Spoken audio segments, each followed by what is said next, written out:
Welcome to Ghoulish Gab, always spooky, always under 7 minutes. Today we're talking about psychological horror. Yeah, those movies that are made to F with your head. I can say fuck. To fuck with your head. We'd say that all the time. Yeah. That's fine. So it's a great subgenre. Do you want to start off with something? Yeah, so I realized that apparently my psychological horror phase was in my teens to early 20s because they're all from the same kind of general era. But I'm going to start with an earlier one for me, The Cell. No, Jennifer Lopez? Jennifer Lopez and Vince Vaughn. And so the idea being that she is putting herself in the brain of this comatose serial killer to try to figure out where he hid his last victim. And she's got to kind of work through the fucked up recesses of his brain to figure out and talk to him and get him to tell her stuff.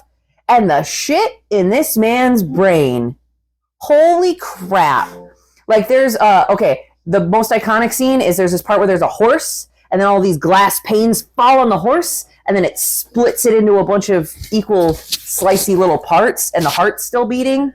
There's another scene where they're laid out on a table and he's got this twisty little thing and the victim's intestines are just getting twisted on this spiral little thing. I don't know. I think it was probably one of my first really gory mindfuck movies. I enjoyed it deeply. I remember renting that from the video store many, many years ago. I'm going to have to give that a rewatch because I probably only saw it the one time. I'm going to start with The Empty Man from 2020. Somewhat newer, but this movie didn't really get the buzz that I thought it deserved. The premise is that there's an ex-cop searching for a missing girl, and he comes across this mysterious cult-like group, and they're trying to raise this supernatural entity.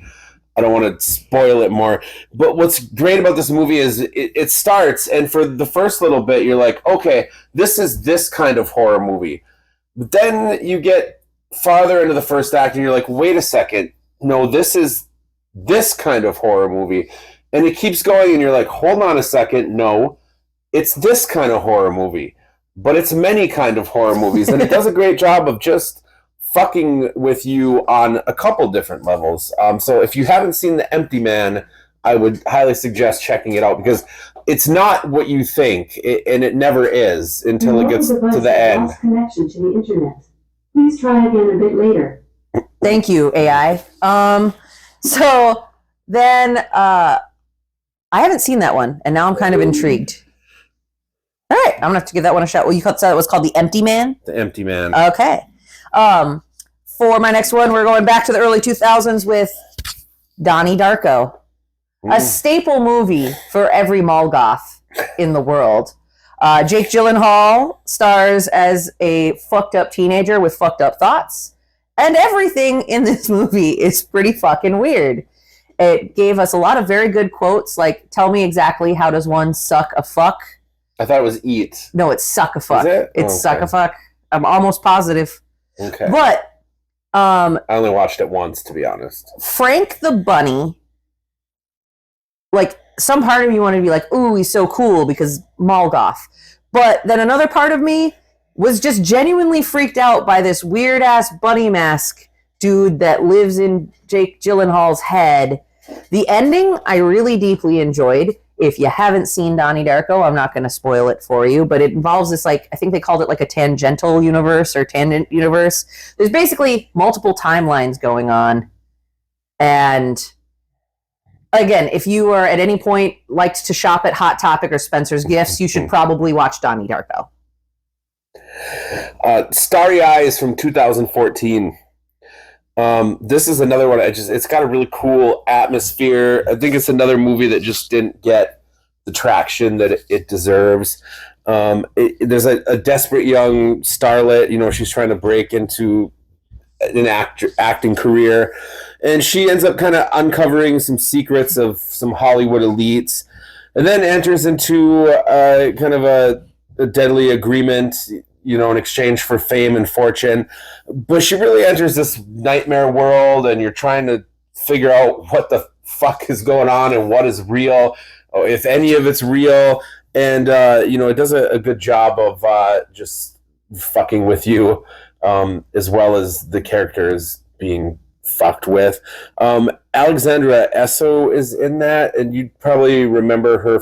She played Wendy in Doctor Sleep, in the flashback scenes was her biggest role, but she is fucking killer in that lead role. So Starry Eyes 2014, check that one out if you haven't seen it. Hell yeah. So this one might be a controversial opinion. I really like, from 2007, Mr. Brooks, starring Kevin Costner. I was looking it up online because I remembered liking it a lot, and apparently there's this whole kind of, some people think that there's too many subplots and a weird ending, but it's got Kevin Costner and Demi Moore, both of who I love. And basically the idea is that this successful businessman, played by Kevin Costner, is secretly also a serial killer because he's addicted to being to killing people. And so he has this really methodical way of doing it. It's kind of like Dexter before Dexter was Dexter, I guess. I don't know. But then all of a sudden he gets caught one time by this other person who blackmails him into taking him for a ride along for a serial killer thing. And then like Demi Moore plays the cop trying to catch him. Okay. It's very good. I like it a lot. I have not seen that one. I have it. You can borrow it. Wonderful.